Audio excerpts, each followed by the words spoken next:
Hello everyone, welcome back to Crafting with Karen. Been a while since I've seen you. Hopefully we'll be able to get some crafts going so that you'll be able to follow along on our webpage and everywhere so that you can do some crafting coming up with the summer coming with us. Today what we're going to do is a butterfly wreath. Now this is the wreath that has been done that's on display at the library.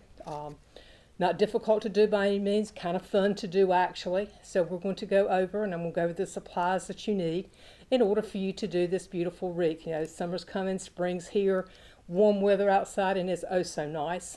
So hopefully you will see how this is done and go out and create your own. What you need excuse me, is a wreath form. Now this is one that I got from Dollar Tree. They have some different ones that you can do, but this is one that I got from Dollar Tree. They have some wooden ones as well, or they have had in the past. Of course, you know, things go fast when you go to Dollar Tree, so you may have to look around a little bit, but you can pick any type of wreath up. This is more like a grapevine type wreath, but it is a small one. This did come from the Dollar Tree, as I said. So you have to have your wreath form. The next thing you need is butterfly patterns. It's different ones that I have. I have some that I have printed out to be cut out to use on the butterfly wreaths. You can do this, or what you can do is take some that are like this. I got this off of the Cricut machine. We have a Cricut here at the library. And so I went through and had these cut off, and you can actually use these as the pattern, or you could take a book that's no longer being used, draw it out, and then cut it out to use as well. So there's a lot of different ways that you can do this. Once you have your butterfly, then of course you can embellish it in the different ways, and I'm going to show you some of the embellishments that are used. Some of the other things that we have that we use with this butterfly wreath are pipe cleaners. We've got some that have got bling on them, some that are more sedate, so to speak. They don't have the shiny parts of them, and it's kind of whatever you want. So we have these. They do sell these at the Dollar Tree as well. Then we also have some little I guess you'd call them jewels. Let's see what they call these. These are diamond wrap that you can get. They are available at Dollar Tree as well. You have I have the looks like diamonds, and I have some pink, and I have some green. So they have different colors that you can get. Now these you can actually cut out and put on. This you have to use glue with, but it's not that difficult to do. The crafting glue that I use is tacky glue. That should work just as well. And then of course we need to have some beautiful flowers, and you can use different flowers that you want. These are some that I picked up from the Dollar Tree that you can use throughout. So the first thing that you do is you get your forms together, your butterflies. So I'm going to use these, and what I'm going to do is you take your larger butterfly first and you place it and glue it on your form.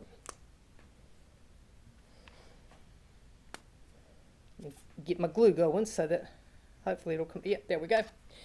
Don't need a whole lot of glue, but you just place it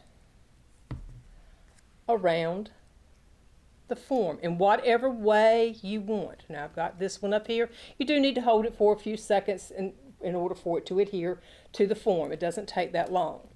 And you can open it up. You can leave the wings open like this. You can fold them however you want to do it. There is no right or wrong way.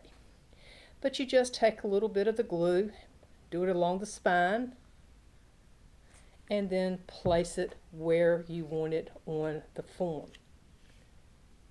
Now once you've done that, you see how it is, and you get however many butterflies that you want on here.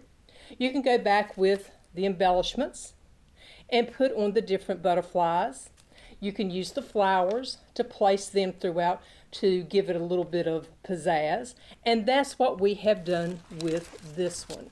If you will notice, I have the butterflies, I have the flowers, I have pipe cleaners, and then I have a little bit of bling up here as well.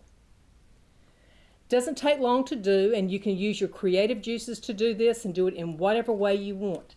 I did use the theme of yellow more or less with this because well, that was probably the flowers that I had at that point in time. But you could use any theme that you wanted. Some of the ladies that did this, we actually did this craft back in January. Some of them did different themes as far as how they put their patterns together. And everyone's wreath was individual, and it was really, really neat to watch. As usual, if you have any questions about how this wreath is done, all you have to do is contact me. My email is karen.garris@waynegov.com. If you will send me an email, I'll be more than happy to share the instructions with you and the supply list as well. There are some other videos that hopefully within the next couple of weeks we will be doing of some different crafts, and we will be doing our next in-person crafting the 1st of May. You'll need to wait and see what the date is because that's kind of up in the air. It'll be either the 1st or the 2nd Thursday in May. I'm not sure yet because there's some other things going on. But keep an eye out for that date.